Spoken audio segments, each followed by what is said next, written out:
What's up, everybody? Welcome to the Pick Six Podcast, CBS Sports NFL Podcast. I'm Brinson, joined by Brady Quinn and Douzable. It is a Tuesday with Brady, the new name. You already know it. Every Wednesday, we are here for the people.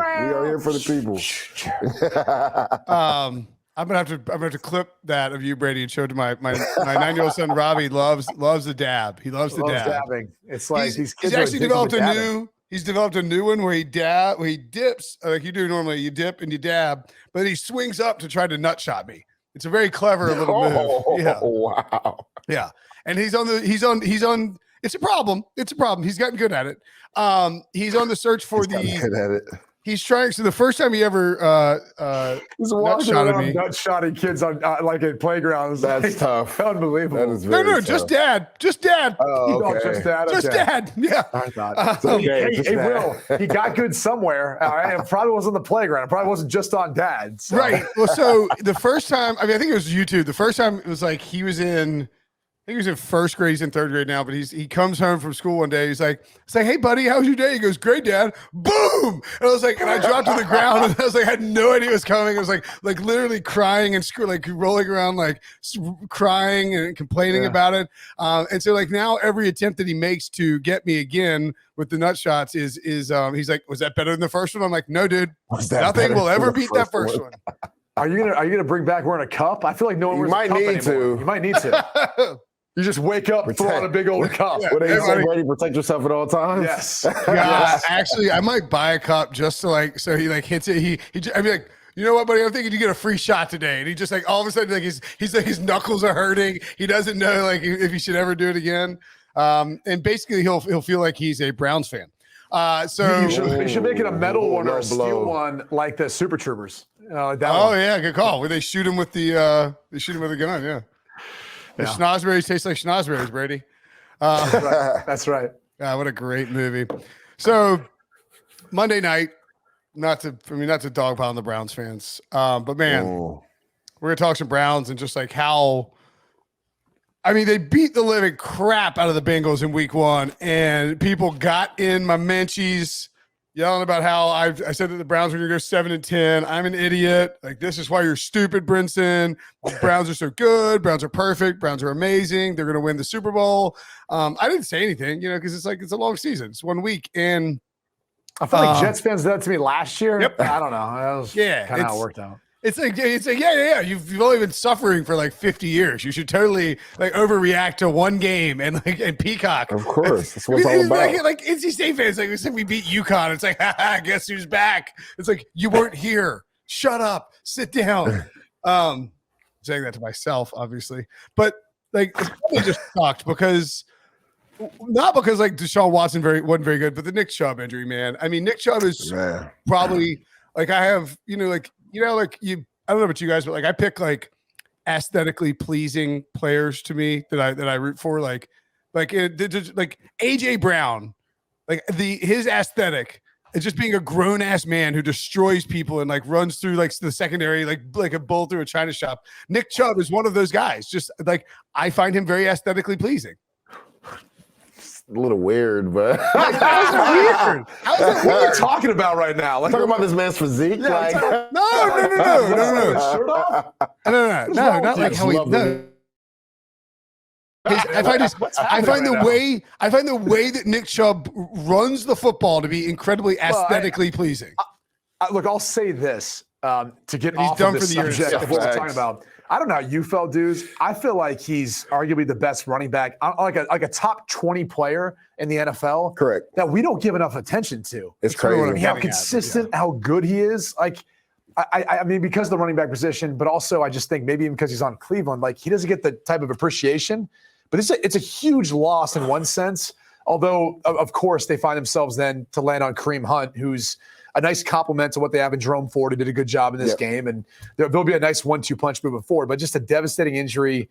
You feel so bad for the guy. And he already went through a terrible one in college. Yeah, I think part of it, Brady, is he's kind of built like an old school running back, right? And I think there's a time and point that fans are so enamored with guys catching the ball out of the backfield, and that's not really his strong suit. But he's dependable, and I think there's something to be said for that. And one of my biggest reasons why when we had the discussion about the Browns, I believed in them is because even though you're paying Deshaun Watson $230 million, he didn't have to do it by himself. Like, you can lean on that offensive line. You can lean on Nick Chubb. You can lean on the defense with Jim Schwartz. Now with Nick Chubb not being there, and Jerome Ford had a heck of a game, Monday night, but he's not Nick Chubb, right? Well, like, now the pressure definitely goes up on Deshaun Watson because you're paying him $230 million. It's a great graphic because honestly in my head, and just from having the opportunity to have known Mr. Brown, he like Mr. Brown was a big running back. I mean, you think way back then in the 50s and the 60s, like no one wants to tackle that guy. At all. Nick Chubb was a big back. He's a load. Squatting, 600, 700 pounds, whatever it was you see in the offseason. He was a load to try to stop. And so, it's going to be different now with Kareem Hunt, even though he's a bigger back, short yards, goal line, he'll fill that role. Jerome Ford's more of that home run hitter. But just a huge loss to your point, Deuce, just for a Browns team that, like, I had him being a 10-win team. I had him making the playoffs, 10-win team. I still think that's out there for them, but now there's more pressure on Deshaun Watson to play better, and he's got to start making better decisions. He's got to start seeing the field better. That ball can't be a wet bar of soap out there, or maybe it's got too much lubrication on it. I'm not sure. Oh, my goodness. Look, I don't look, there's no need to massage the words here. I think we just sort of we just sort of focus in on the. I'm just laying it all out on the table. Okay, that's fine. You guys are on it today, bro. I'm not standing out here naked in front of you. I got a towel on, so it's like I'm trying to. You boys are on it today. Anyway, focus, Brinson. We only have a certain amount of hands here, Will. We can help you out. Like, if you need to take a segment off because you're. Look, I know that you guys have other appointments you have to get to, so we only have a certain amount of time that we can do this. So let's really focus in on the topic at hand here, which is the play of Deshaun Watson on the field. And frankly, I think that I got like 4 in there. How did you not catch this? I think frankly, I did. We're trying to move on. I know. I think they're frankly. Brinson's wrecked. He is wrecked. I had to stop myself on one of them. He is wrecked at this point. By the way, if you want to know what the altercation was probably about when he was yelling on the sideline, somebody definitely said something slick out their mouth. Somebody said something slick out their mouth for sure. That's right. Look, I mean, Pete Briscoe was on yesterday, and he's like, I think he said Deshaun's as average as they come right now. Is that fair? That is fair. His completion percentage is right around 50%. So you talk about average. And the one thing I did see that I saw grow from him compared to last year when he did play 6 games, they were pretty good on third down in certain situations. Right now, there was too many misfires. I think he gets that PI at the end of the game if he puts it in the field of play, right? On 3rd and 10, you can't throw the ball out of bounds. You got to give your receiver a chance. I ultimately believe that was pass interference. Yeah. But in the ref, probably thought the ball was uncatchable. That's why he didn't call it. If you put that in the field of play, you got a big receiver in Donovan Peoples-Jones. He can go up and get it. There was too many times where he threw the ball out of bounds to Amari Cooper, to Elijah Moore. I believe Elijah Moore had like 12 targets, only had like 3 or 4 catches, which is ridiculous. Like, you have to give your receivers a chance. You can't play cautious. Like, when you're throwing it down the sideline, and you can speak to this, there's usually this red line, right, on the practice field. Now, it's not on the game field. In practice field, there's a red line that lets receivers know how far they are from the sideline. And I don't know what Cleveland is doing practice-wise, but it's like it's like he's not even cognizant of that line. He's just throwing it straight out of bounds. Like, even on over routes, like, he overthrew Amari Cooper by like 10 yards out of bounds. And I'm like, dude, you got to give your receivers a chance in this game. And you saw the mobility. You saw that come out last night. The 2 personal fouls were, I don't want to say they were idiotic, but they cost them points. Like, you just scored, you're up by 4, you're marching down the field again. You already lost your best player in Nick Chubb, and you get a face mask penalty, right? That essentially knocks you out of field goal range. Because I think a field goal there probably wins the game for them, because the Pittsburgh offense was anemic yesterday. Like, they scored 12. Like, let's put this in perspective. They scored 12 points. Their defense scored 14 points. They didn't run a single play in the yards in the 4th quarter. They didn't run a single play in the red zone. They didn't run one play in the red zone. That's incredible. The entire game. So if you take care of the football and pick up some more third downs or hit receivers when they're open, you guys win that game in a landslide. So for that reason, and because Pittsburgh was so bad, and obviously you heard the chance for Fire Matt Canada, I actually was like, I didn't really come away from that game thinking like, oh, this is going to be a disaster season for Cleveland. I was kind of just like more, upset about the Nick Chubb injury. Correct. Curious to see where they go. Kareem Hunt was a natural fit. He's there now.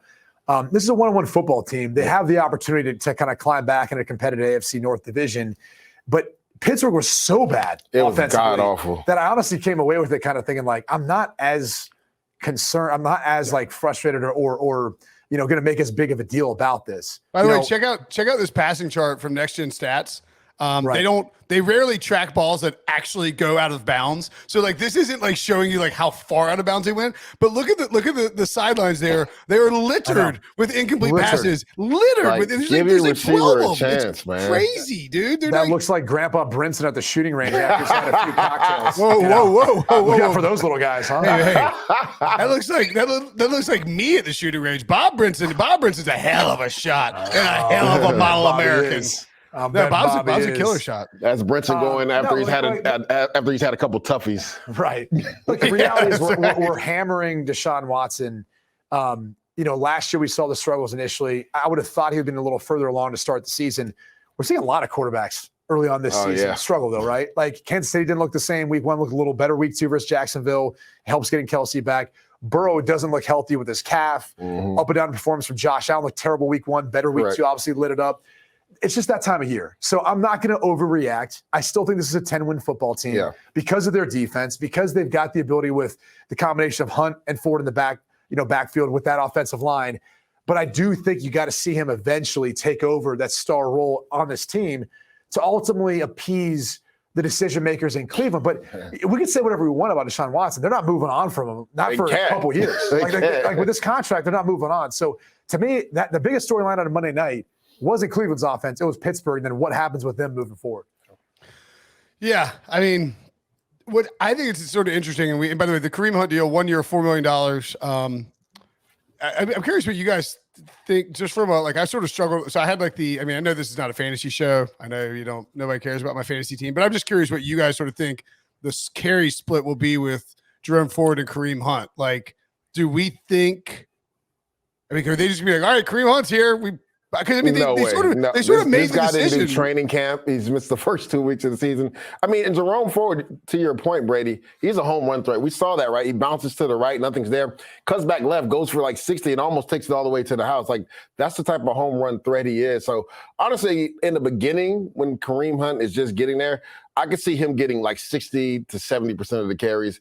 As Kareem Hunt gets more comfortable, because we know this, the only way to get in the football ship is to play football. Kareem Hunt's going to need 2 or 3 weeks to feel like Kareem Hunt again. Okay, now, will he get some of those goal line carries? Because we saw Pierre Strong kind of get stuck at the goal line. Then he eventually gets in. I believe they'll give Kareem Hunt a lot of short yardage carries. He's a really good third down back, but Jerome Ford can do that as well. So I think he'll have a role on third down and short yardage for the next couple of weeks. Then they'll try to start working it 50-50. Well, he knows the offense, so that's the biggest thing, right? And I think he's probably kept himself in shape to some degree. So it just depends on the workload. Depends on, what the other guys probably look like too out there. The one other thing I want to just hit on real quickly about this, the Browns are 1-1 and they lose Nick Chubb. Aaron Rodgers is gone. The AFC is taking this really strange plot twist where, we're like, well, there might be a 13-win team that doesn't make the playoffs before the season. Now it's like, man, I don't know. Somebody could sneak. Nobody said that, Brady. It's called hyperbole. Yeah. We're saying 10-7. Somebody it's part of my it's part of my verbal aesthetic, if you will. No, all right, fine. You guys don't like callbacks. I see. I'm just saying, the Dolphins and the Ravens are 2-0.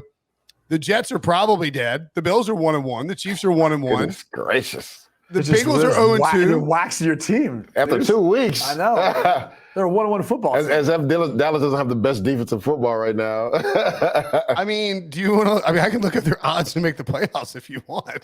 Odds are odds. Was it 25-1? What is it? That's all right. I'm fine. No, I'm just saying, I don't think that. I don't think 25-1. 25-1. The Jets to make the playoffs. Yeah. What are you surprised by that? Is that what it is? He thinks it's worse. I'm asking he thinks it's worse. I think that would be. That's way too long. It's probably 3-1. Oh, there you go. The Jets are. Well, that's what he's making it seem like it's that. They're 4-1 to make the playoffs. That's insanely long for.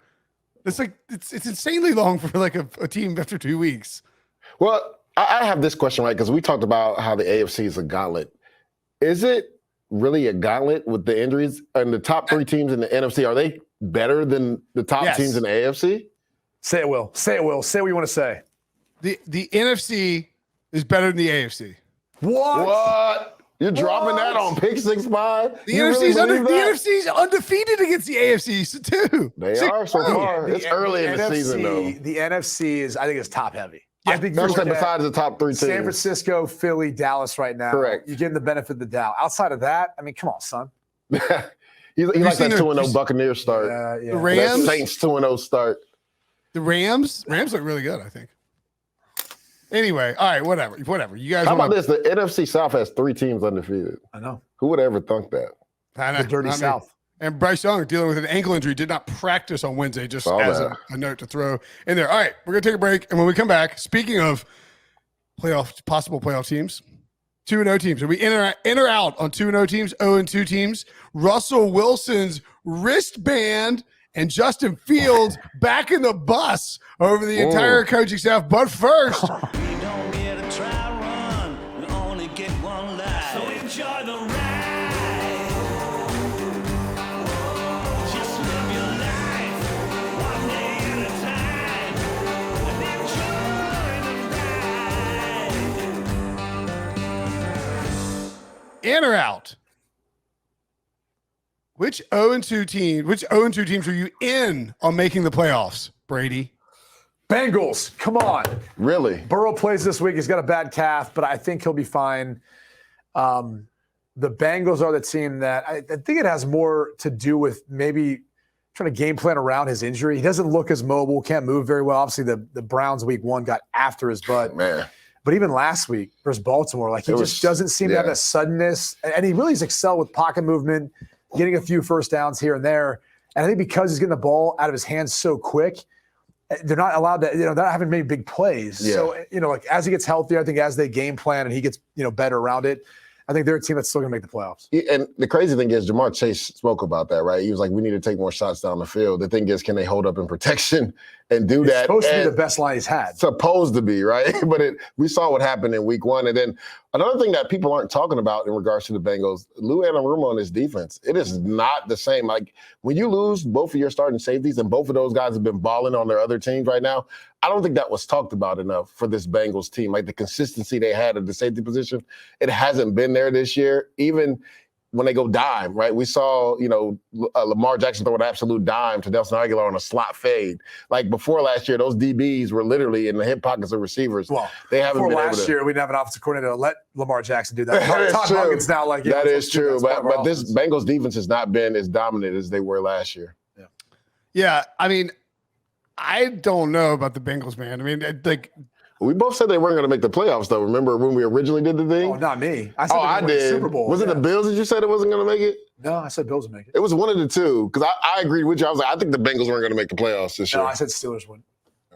I think they were. I think it was only going to be 2 teams from the AFC North. There's been like some buzz that the Bengals might have to make some sort of like precautionary multi-week move. With the Joe Burrow injury, it's almost worse than an ACL because it's going to linger. Like it's the ACL, just lingers. The ACL from the year before, at least you're recovered and you know what you're doing. This is like, and Breach pointed out on, I think it was on yesterday's pod with Pete Briscoe. He's like, they're not rolling Joe Burrow. They're not putting Joe Burrow out on the move at all, and he's not using his legs at all to pick up first downs. It's almost like he doesn't trust his legs or he doesn't trust his calf. Et cetera, et cetera. So, I mean, it's hard. It's hard when you have a soft tissue injury like that. Like you really can't trust it. Like if it's structural, it's one thing. It's pretty definitive on like what you need to do to fix it or what potentially could happen. Correct. When it's soft tissue, it's an entirely different deal. And until that thing calms down and it's healed enough where it's not going to grab you or constantly you have to worry about, it's hard to play through it. And so I completely get it. And I think the Douz's point, though, the defense needs to step up. This is a group. Got to help them out, man. They've got to figure out a way of helping them out, running the football better, and before we kind of give up on them. But like I said, we don't have a ton of data, at least on the 7 teams going in on each side of the playoffs now. 1-0-2 team. 1-0-2 team. And in what, a 3-4 year span? And it was the Bengals last year. It was the Bengals last year, which again is not a lot of data, which is what I'm pointing out. Like I think when we look at 0-2 historically and the numbers we get the 11.5% that gets thrown around at 0-2 teams, that goes back to like 93 for sure. It involves so recently it hasn't happened a lot. One less team on each side. So pump the brakes, not a ton of data. It's still a good football team.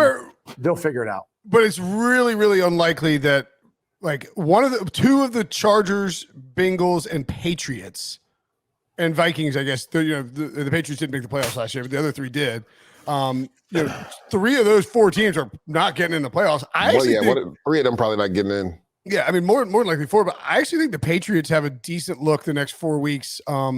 If they can, they need to go 3-1 the next 4 weeks. What do you mean? I mean, who did they play this week? They gonna take. Their curse ends this week. It ends this week. I'm telling you right now. Look, you see, I'm telling you right now. They've played a tough schedule so far. Like they've Have played they them though? tough. The Dolphins are 2-0. Eagles and the Dolphins, yeah. At Jets, at Cowboys. Philly didn't play them. Like if you look at both of those games, I saw a stat that was but really. Philly doesn't need to play well to win games. Yeah, but that's what I'm saying. So like, I saw a crazy stat that Mac Jones, I think, only has 3 wins versus playoff teams. That's right. It's 3-12. Yeah, and in one of those games, he threw 3 passes. Yeah. Like you can't be down 14 points and come back at the end and think you have a real team. Like you know how the league works, man. Like if you're up, snow game. Yeah, if you're up 14, like that's garbage yardage. Yeah, again, did they have a chance to win at the end? Yes, but I mean, I don't have a lot of faith in their offense, even though I think it looks a lot better than it did last year. So, I mean, it'll be interesting. They beat the Jets twice last year. One time the Jets gave up 3 points and lost that game. They beat the Jets for like the past 10 It has. 8 years. Yeah, yeah. I'm just saying last year with this defense, the Jets defense gave up 3 points and lost the game. In the other game, there was a pick 6 called back, which the Jets would have went up 10 points, probably would have won the game. Yeah, Zach Wilson threw 3 interceptions and threw for 350, and they still only lost by 3. Deuce loves making excuses. That's an excuse. Wins. Giving up 3 points. I mean, I hate to break it to you, dude, but like your excuse is like the current team. They're still rolling out Zach Wilson against Bill Belichick on Sunday. I just think you got to take the fandom for the Jets. You got to put it aside. I'm not putting it aside. I just don't have a lot of faith in the Patriots offense. I think Belichick is going to do everything in his power. Not like there's not going to be offense. He's going to run a couple of times, maybe let Mac throw some very easy completions, roll him out a bit, give him some easy looks. Otherwise, he's just going to punt and be like, "All right, Zach, see what you can do," and load up to stop the run.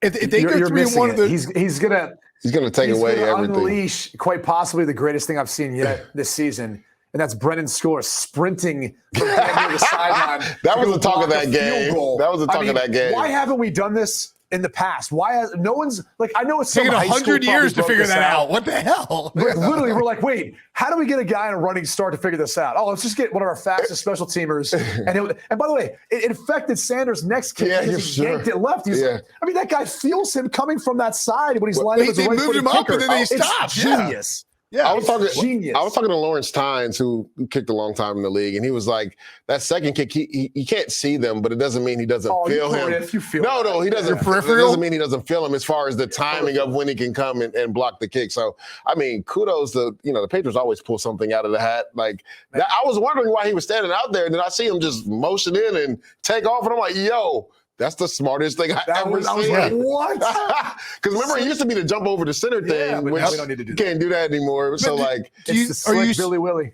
Are you surprised that Belichick, the fact that he busted out the game? I mean, I know he thought they could win the game, but it's like. It literally gave them a chance after that. Yeah, do you understand, though, how many kickers are going to have in their head every time? Once they see the guy standing out there, teams are practicing that right now. Well, that's what I was going to ask you is, do you think that fundamentally – a lot of other special teams coaches can that be? I mean, that can be quickly installed by anybody else in the league, right? It's being installed this week.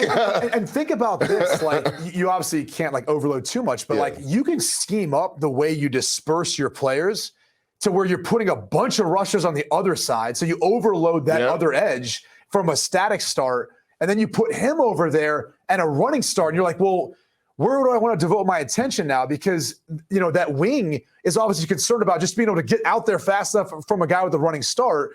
And the other side just might have a guy who gets in one of those gaps or seams because they're overloaded on that side. So it's going to be fascinating to see the adjustments and how teams play this. And my God, we're talking about kicking right now. I love it. But it's one of those unique nuances that Bill Belichick brings to the forefront with football. You know what the counter to that would be, Brady? Send that wing out to the flat. Right? Because if that guy's coming off the edge, you could run a fake off of it. That'll slow that down. That would slow that down. But then the counter to that is just you have the guy who's on the edge. He's not going to rush. Yeah. Right? You just have him drop out with him in case that happens. I kind of wish that he'd saved it for like this week where it's like the Jets are lining up for a game-winning field goal, down 2 points. They and would have never Belichick pulls expected that out. either. Oh my God. They would have never expected and that. he blocks it, and then like his celebrations, he like signs a cocktail napkin, like I resign, like like that. Dude, I was holding my little baby son, and it like he was asleep, and so I didn't want to wake him. And I was like, I stood up, I was like, what did I just see? seriously, I was like, why haven't we seen this before? Man. No one's thought of this? Like, who was up in the booth or who was like preparing for this? And they're probably eating a gummy or something. And they were like, hey, you know what we should do? Let's just run this guy into the side, give him a running start. They're like, you know what? We've seen it on Give me one of punt. those gummies. That's a good idea. We've seen it on punt return, but never on field goal block. Yeah. Did you hear Mad Dog on First Take? That's There's the a- reference. Oh my God. Okay, That's I was the just reference, Will. Yeah. I assume so, Brady, but against- I assume so. Just wanted to make sure that was it. He's like- I know. But I mean, like he's like I'm gonna cut that little gummy in half. I'm gonna eat that thing at noon. He's like, and then he's like about Colorado and Oregon's coming on. It's about 3:25. I'm gonna call Fat By the way, Rob, and I'm Was gonna he tell. betting? Was he betting the money line on that bet, or was he betting the spread? that's Like, interesting. Spread. I'll He's take the 21 points. All He's day. putting 10 grand on. Okay. He's putting 10 grand on Colorado plus 21. I mean, that's all right. I don't mind that Travis bet. Hunter, but I mean, Yeah. I think they'll be. I think it's going to be a shootout, to be honest with you. We'll see. Yeah, I mean, there's a lot of points probably being scored. All right, I mean, Colorado's one of the best teams in the second half. So even if they're down big, I can see them making a comeback. They just got to cover 21, Brady. I know. It's just that's going to be hard with given the road environment, all that they're facing. Yeah. and correct. Travis Hunter, of course. Which Yeah. 2-0 team are you out on making the playoffs? I think Tampa. Probably and I got to be feel one bad for the saying NFC that. South, right? Yeah, and look, I feel bad saying that because Baker's been awesome. He's been ridiculous. Awesome. He's been so much fun to watch. Like fired up Baker Mayfield with this opportunity. It's been awesome. It just feels like eventually it's going to come to an Fool's end. goal. Yeah, like the Saints are just I think a better roster, The better defense team. is really good. Atlanta's got like a unique style of playing, although I'm not sure that's going to work out for them either. I think you got to pick a team in the NFC South. Yeah, to me, if you look at it, I don't want to take anything away from Baker because he's played out of his mind It's been the so last much 2 fun. weeks. Yeah, but if you look at the defenses they played, right? Yeah. Minnesota and Chicago, who are two of the worst defenses in football. So you would think once they play the New Orleans Saints or even the Carolina Panthers defense, Right. he comes back to reality just a little bit. But you have to love what you've seen from him the first 2 weeks. I feel like he's brought a grit to that team that they've been missing. I mean, I don't think the Saints, like, I don't want to be like the anti-Derek Carr guy here, but I mean, like this, where it's like, all right, it's like the Bucs haven't really played anybody. It's like, I mean, the Saints played the Titans and Panthers, and I'm not sure that either of those. I think the Titans are offenses going to be pretty good, man. I think so. I love the Titans. I think Vrabel's just like make him an underdog. He's going to find a way to like come close to beating you or It's a cover the tough, gritty spread. team. But like I mean, the Saints, like, I don't know, the offense hasn't looked that great at all. Oh, I mean, at all. pretty bad, honestly. So I actually think it's also, again, it's 2 games Derek Carr in this system in New Orleans. Like, let's just pump With the no you're AK. just you're lobbing Baker Mayfield into the trash bin, and you're like, it's fake. It's fake. He didn't say trash, man. When- He just said when- it's a little when bit of did I fool's say that at all? gold. I said he's been fun to watch. It's been awesome. Quinn, Brady. I mean, Baker I is would go as fake far as saying news dumpster fire. Baker's played so well. I think he's making Cleveland regretting signing Deshaun Watson. Mm. That's a decision they're going to look back and be like, yeah, we probably should have signed Baker Mayfield to that extension. I think that's a great take. I think the only other 2-0 team you would probably consider would be the Washington Commanders. I've been saying this for. I think they're going to take a step, and I think the Giants are going to regress this year. I think the Commanders are going to get into the playoffs. It really comes down to the other 2 teams, and then how you see the NFC. I mean, those 2 teams are making the playoffs. Yeah, Dallas. so then it's like the 3 come from the NFC East. We saw that believe last so. year.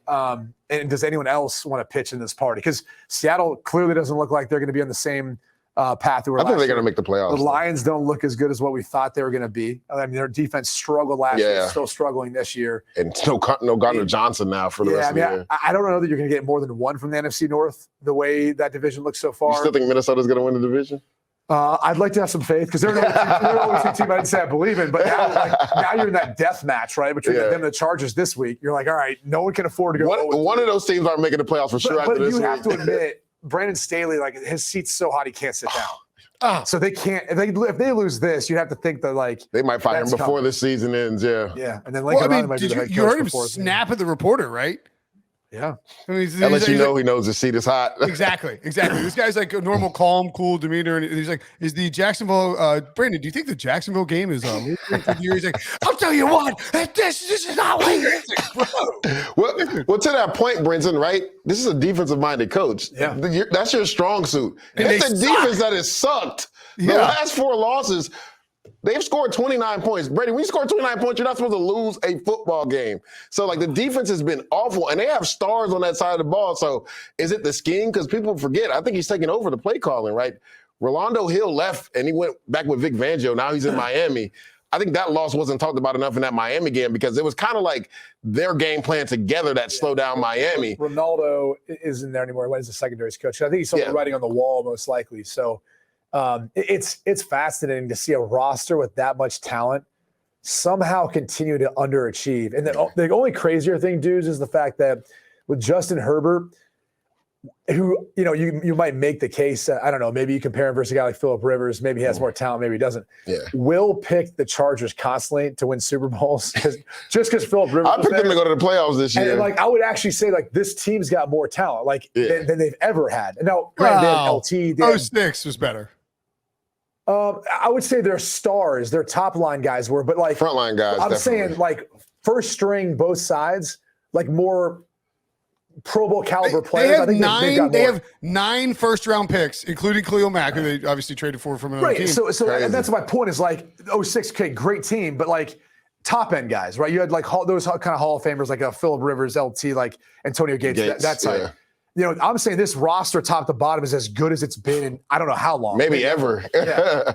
And they still can't win games. It's nuts. They're the only team in NFL history to score 50 total points in their first 2 games, have 0 turnovers, and start the season 0-2. And lose. and people give Herbert, because at the end of the day, you still had an opportunity. You get the ball first in overtime last week, and the week before, you get the ball in regulation, and you don't get it done. Tua was able to go get it done. We saw Ryan Tannehill lead his team down to score. So I get it from that standpoint. But again, you just said it, Brinson. You score over 50 points in your first 2 games. Don't turn it over and you lose both games. Right. That's not on Herbert. That's on the coach and the defense, okay? Yeah. And not to mention it's poor decision making and a total abandonment of analytics, which is all the reasons. Which is what they're known for. Literally, what he does. He done got scared this year. He comes to this interview. He's like, "I'm going to have great decision making. We're going to use analytics, and I'm going to have a great defense." And it's like, okay, look, so we actually have a really good roster and a great offense, and all the things you said you do, you suck at. So I don't know, maybe fire him. Anywho, not a win for the numbers guys out there. All the data analytics guys, not a win so far. Let's settle down on the nerds. Got hired for a while. Easy, Will. You kind of fall in that category. You nerd. You nerd. Football is played on the field. It's not the numbers. Hey, you're the one who graduated college on time, nerd. All right. Speaking of backing the bus over people, which we just did on Brandon Staley and Brady did on me for being a nerd. We're going to talk about Justin Fields, who, boy, oh boy, asked about playing too robotic. He said that actually he blamed it. Of course, things that I didn't like. I felt like, I wasn't necessarily playing my game. Felt like I was kind of robotic and, not playing like myself. So, my goal this week is just to, say F it and just go out there and, play football how I know how to play football. And that's not, that includes thinking less and just going out there and, playing off of instincts rather than just of, so much, so to say, info in my head, data in my head, and literally just going out there playing football. I mean, just going back to it's a game, and that's it, because that's when, I play my best is when I'm just out there playing free and being myself. So I'm going to say kind of just bump all the, what I should do, what I, this and that, like pocket stuff, like I'm going to go out there and be me. So, when you say thinking less, what do you think was causing you to think so much, maybe think too much? Could be, coaching, I think. Hey, why are you playing so robotic and not playing good football, Justin? Coaching could be coaching.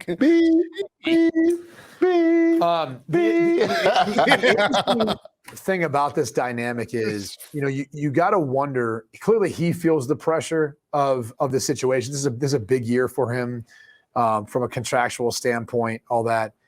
But you got to wonder if there haven't been those difficult conversations behind the scenes. If you're willing to say it to everyone else, I would imagine that he's already said this to Luke Getsy, Matt Eberflus, whoever, because usually you don't just spring this like this. I mean, most quarterbacks they're pretty analytical by nature, and so they're not going to just all of a sudden on a whim say something like this. Most guys. Maybe I'm wrong, but here's the reality. The roster isn't quite where it needs to be yet.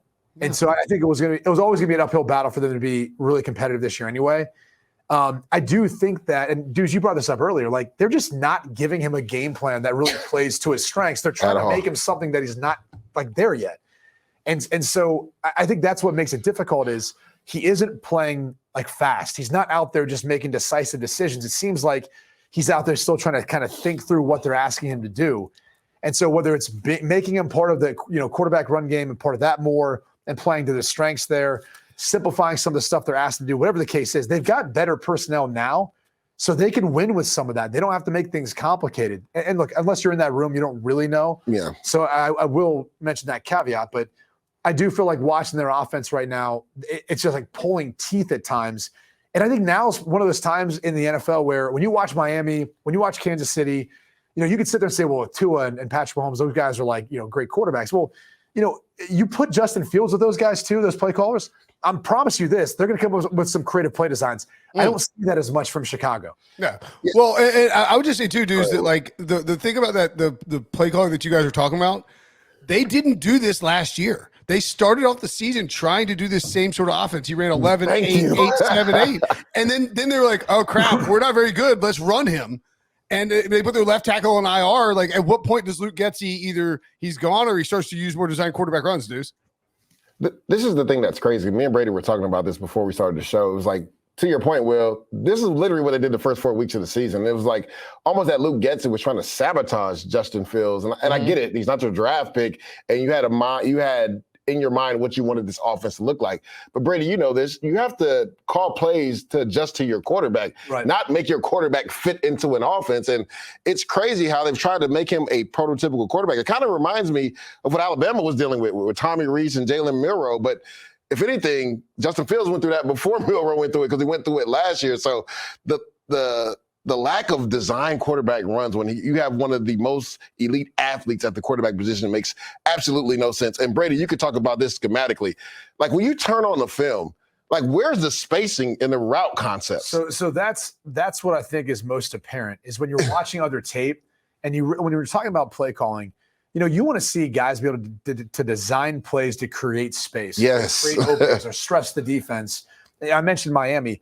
Go back and look at the clinic that Mike McDaniel put together versus Bill Belichick. With the fast motion, the different ways he stresses defenses by moving different players around, whether it's a running back, tight end, fullback. All those things obviously play a role in then helping a quarterback play decisive, helping him play fast, helping get the ball to the right spot. They give him information answers. I just don't see a lot of that from Chicago. It's not on tape. I think it's an uphill battle for Justin Fields right now with what they're asking him to do. To that point, like, and I talked about this on maybe Sunday show or Monday show, but Tim Hasselbeck broke it down at SVP Sports Center, so I don't want to act like I noticed this. But it was like the Dolphins lined up Tyreek Hill like right off. They put him right off of the left tackle and then motioned him in this like arcing motion, and then threw him. It's like. I mean, I'm not saying I could make it, but like, like a lot of most NFL quarterbacks are making that throw to Tyreek, and then they ran the same play, but when all the defenders flood to Tyreek, it's a tunnel screen to Jalen Waddle. Like, you got DJ Moore and Darnell Mooney. They're not Tyreek Hill and Jalen Waddle, but you could do creative stuff with them and move them around and get him easy throws, or like give him some, like just do some more, just cater to his skill set. To that point, it doesn't necessarily matter quite as much with who those guys are, because it's more about the scheme and those dudes are saying creating space. When you have dudes, you don't have to do quite as much because they will be able to win that one-on-one matchup. Now, eventually teams game plan for them, try to bracket them, try to double them, try to find ways of impacting them. And so that's why you have to move them around a little bit and put them in different spots. But this is a Bears roster. Like, to your point, Will, like, DJ Moore is one. Darnell Mooney's one. Yeah. Outside of that, you should be game planning up different sorts of formations and shifts and motions and things that stress a defense to help get you either those angles in the running game and different ways of being able to run the football effectively, or just different formations that give Fields answers and gives you the matchup what you want, or it gives you the right combination versus the zone coverage that you want. You're not seeing it so far. It's only 2 games, but again, you're not seeing it right now. And Brady, I'm so glad you brought up Darnell Mooney, because if you look on film at him, at Chase Claypool and Cole Kmet sometimes, they just look uninterested at times. I don't know if it's the concept of what Getsy's trying to teach them. We talked about the spacing or lack thereof. It's like as a receiver in offense, when you know something doesn't make sense, you don't put your heart and soul into it. So it's like it's hard for Justin Fields to have success when his weapons don't even feel like the offense makes sense, right? They're not putting their all into it.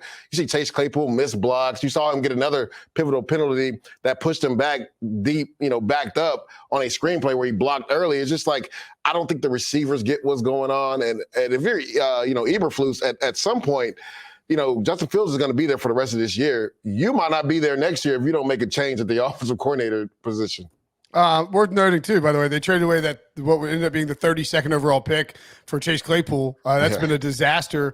I'm not saying Jonathan Mingo's been great. He was the next wide receiver taken, but Sam Laporta was right there. Jaden Reed caught a touchdown this week. Rasheed Rice has a touchdown this year. Marvin Mims caught a touchdown this week. Claypool did catch a touchdown this week, just saying. Oh, that's true. Yeah. And then after he caught it, the announcers were like, by the way, Chase Claypool, whoa, what is he doing out there? He's disgruntled. Where's this guy been? Yeah, why is he here? All right, let's take a quick break, and when we come back, we will what are we doing, Will? We'll talk Thursday Night Football, man. Thursday Night Football. Huh? Next. All right. Are you guys ready to win some money? It's never been more fun to win. $1 million! Loteria Loca. Series premiere Monday, October 2nd on CBS and streaming on Paramount+. Just making sure we covered all the topics that you guys wanted to cover. Brinson, Brady, and Deuce. Look, it's your show. I'm just the aesthetic vehicle for the aesthetically charming vehicle for your. He likes your that aesthetic word, huh? He does. That's his word. Aesthetic. Yeah. His hat's aesthetic. I like that. So I was hanging out with some buddies on Saturday night, and they were like, I can't remember how the topic came up, and I was like, they were like, so like when you're on radio, do you can you say whatever you want? I was like, sure. Come up with a phrase you want me to say. Well, let's come up with a phrase you want me to say on radio on Saturday on Monday afternoon. And they're like, can you say the word flamingo? I was like, yeah, I'm sure I can find a way to fit it in. They're like, what about jabroni? I was like, I'll see the phrase flamingo jabroni on the air, and I got it in 3 times. The combo. Dude. Yeah, I got it in 3 times. So Brady, you look. I gotta say, Brady. Collar, the way you look like a real flamingo jabroni today. I had to go in the studio, so I had to wear this. It's good. You look great. You look great. Thanks, man. Thursday Night Football. Niners are favored by 10 against the New York Football Giants. Brady, Daniel Jones has been good for one half of football this season. So 25% of the time we're in right now. 25% of the time he's been good every time. That's right. Maybe. Anyway, only player in New York Giants history with 250 pass yards, 50 rush yards, 2 passing touchdowns, a rushing touchdown in a game. And he basically did all that in the second half against the Cardinals. Incredible comeback. I think it's his second 18-plus point deficit that he overcame in his career. The first one being his debut against the Buccaneers when he came in. Horrible first half, just humiliating. People are thinking the Giants are the worst team in football. What are the Giants right now? What is Daniel Jones right now? It's hard to tell because I kind of, when I looked at last week's collapse by Arizona or Daniel Jones and the Giants comeback, I wonder if halftime, Michael Bidwell was like, yeah, Jonathan, do you remember we do want the number 1 overall. We want Caleb. Right? Like you do remember that, right? Like these guys are fighting their tails off. I appreciate it, but it's a little too close. Crazy how it's a little too close. The flip switched. I mean, it was kind of odd how that oh gosh. Again, the NFL's scripted, so I'm sure Cards could be 2-0, man. The Arizona Cardinals could be 2-0. It really could be, which is crazy. That's what's not. I credit to Josh Dobbs too. He's played awesome for a quarterback. But in regards to the Giants, I mean, their defense hasn't come out as good as I thought they were going to be this year. It's been a struggle. That's been a little bit surprising. Andrew Thomas right now is on the injury report, so in this particular matchup, you need all the help you can get up front. Man. It's a home opener for San Francisco. It's a big number. I would lean on laying the points because I think I'd look back and I could make a better case for why to lay the points than take them with the Giants. Yeah. I do wonder though if and Deuce, sometimes when you're a team that struggled, but then you find yourself second half, you get a win like that. Maybe that carries that momentum You would hope so. to the next week. Yeah, and it's a short week, and we know short weeks usually are close games, ugly games, low-scoring games. They stayed on the West Coast. They will be probably most likely without Saquon. They're not ruling him out, but we saw the ankle injury. He's not playing this week, so that's a big blow because he scored 2 touchdowns himself in the second half. One was a gutsy one coming out of the flat catching the ball, and the other one's a rushing touchdown. So you spoke about Andrew Thomas, right? Nick Bosa, you would think this is almost week 3 for him. He'd probably be back to his self. Drake Jackson has given them some really good rush off the edge. And so it's Cleveland Farrell who kind of resurrected his career with the 49ers. I mean, Javon Hargrave has been a man amongst boys in the inside for them. Now, they did struggle last week versus the Rams, and people were saying that they really weren't getting there as far as pass rush. But if you go look at that film, because I looked at it again right before we got here, them and the Cowboys seem like they had similar game plans. And if you look at it in totality, the 49ers and the Jets have what? The same defense, essentially, right? Yeah. So as far as front four get after you, they play a little bit more zone than most teams do. They do mix it up every once in a while with a 5-man pressure. But Matt Stafford and Dak Prescott knew exactly where to go with the football. And to your point, we talked about offensive coordinators. They made it easy for their quarterbacks in that game as far as the motions, pre-snap before the game. They moved around. CeeDee Lamb, the Cowboys did. Tutu Atwell and Puka. Is it Nuka? Yeah, you saying Puka? Puka Nakua. He's motioning them around too. So like Stafford, when that back foot hit, that ball was coming out. Like the rush had no chance. So if the Giants want any chance, they got to do some of that bunch sets, pre-motion guys around, get the ball out of Daniel Jones' hand. If Andrew Thomas, especially if he can't play, it's going to be a long day if you hold that ball, Daniel Jones. I noted on yesterday's podcast, and Brady will appreciate this, since you, as a Catholic, you constantly have 3 to 4 very small children living in your house. What are you up to, like 12 now? 4. Puka and Puka Nakua and Tutu Atwell. Puka, like this sounds like how you would teach like one of your small children how to use the bathroom. It's like, do you need to go Tutu or Puka? Like number 1 or number 2. By the way, the Giants also literally just ruled out Saquon Barkley, so he will not be playing, as we knew. Okay. Yeah. So when we knew that was going to be the case, we should address last week though. No. And Sean McVay and just the decision to kick the field goal. What was that? Hold on. I will say this. No, get out of here. It wasn't gambling related. I have been a part of a team where like that is the logic behind it. When you're under a certain amount of time, even though the touchdown's the harder thing to get. Yeah. You always you kick, and then you get the onside kick, and you throw Hail Mary because you throw Hail Mary further. So it made sense. And you don't want to subject Matt Stafford to getting hit, especially on a play that's not going to win the game. Yeah. My only question is Sean McVay like the most hated? Oh, God. Because 7.5. I mean, I guess you're happy if you were on the Rams side of it because you end up pushing, not getting it. But you've got a lot of people out there who are pretty ticked off about that, thinking they had that. Why'd you kick the field goal? He goes, well, look, he's like, we had this set of plays to get us within field goal range. We're going to kick, then try to get the onsides. He's like, the plays didn't develop as fast as we thought. He's like, we kicked anyway.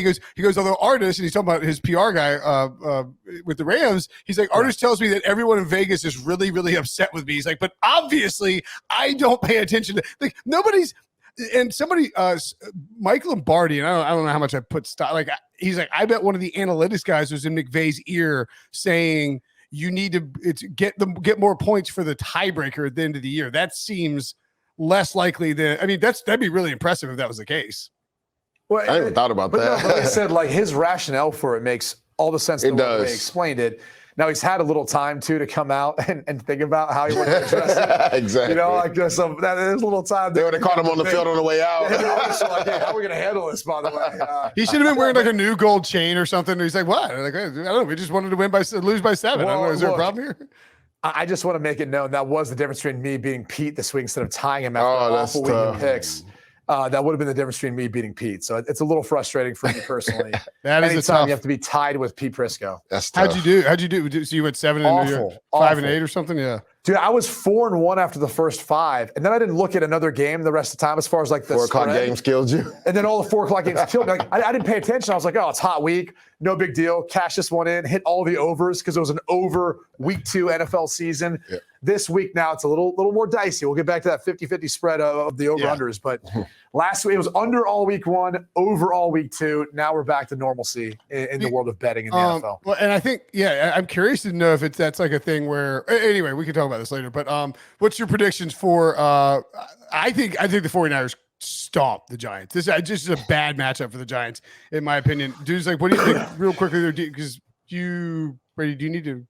What's your? I do need to run around here a little bit. I would say this: I'm laying the points with San Fran. It's a big number. You never feel great about it. A lot of people are playing up the home opener there in Santa Clara, which was interesting because it's kind of a techie crowd, Will. So it's interesting because it's kind of a techie crowd, Will. So it's like. Well, look at the analytics. Well, the people that actually come from San Francisco to Santa Clara. You know, hey, we scored another touchdown. All right. Katie Box is getting offended. Katie Box is getting another sack. Another sack. Katie Box, I'm with Brady, man. I'm sure she's watching the show. I'm sure she's offended by your disdain for 49ers. But Katie's not a nerd. Like I'm saying, like that. She's not like every other 49ers fan out there. I'm just saying. Yeah. Hey, I'm with Brady. I'm taking the points. I know it's double digits. It's a big number, but laying the points. I'm saying laying the points. I'm sorry. If you look at it, San Francisco's way healthier. Now, Brandon Ayuk, we'll see where he's at. Supposedly, they're going to take him right up to game time decision. But you're missing Saquon Barkley. Supposedly, Andrew Thomas, we'll see where he is health-wise, too. I believe the San Francisco defense is pissed off that they gave up that many points last week. They're going to get after Daniel Jones. I mean, this Giants O-line has given up 10 sacks in 2 games. So the 49ers will get after him. Oh, sorry, hold on. He's on a ridiculous Here's just while you're making this point, the Giants have ruled out Saquon Barkley, Ben Bredesen, Azeez Ojulari, and Andrew Thomas. So no Andrew Thomas. I'm definitely laying the points. It's probably going to go up. You might want to go jump on that right now. Let's see if it's moved. if it's moved at all. I bet it's moved. It's good. It's at 10, like getting juice on the 10. So I think it was 10 to 10 and a half. Maybe it's 10 and a half. It was 10 and a half. It ticked down when Dayball was like, Barkley might play. I would bet this gets up to 11 at least. Probably. Yeah. So go get that 10 in right now. I put it in on Sportsline yesterday. Sportsline.com. Use promo code PICK. Get your first month for $1. And you can get hot picks from experts like me and RJ White. I'm kidding. Anyway, that'll do it for the show. Tuesdays with Brady. Make sure to join us tomorrow for more NFL coverage. We'll be doing our pick show. Myself, Katie Mox, RJ White, and Prop Stars. For like, comment, subscribe on YouTube. For everyone listening to the audio version, make sure you download, follow, leave a 5-star review, and tell your friends to listen and watch the pod. Produced for Brady.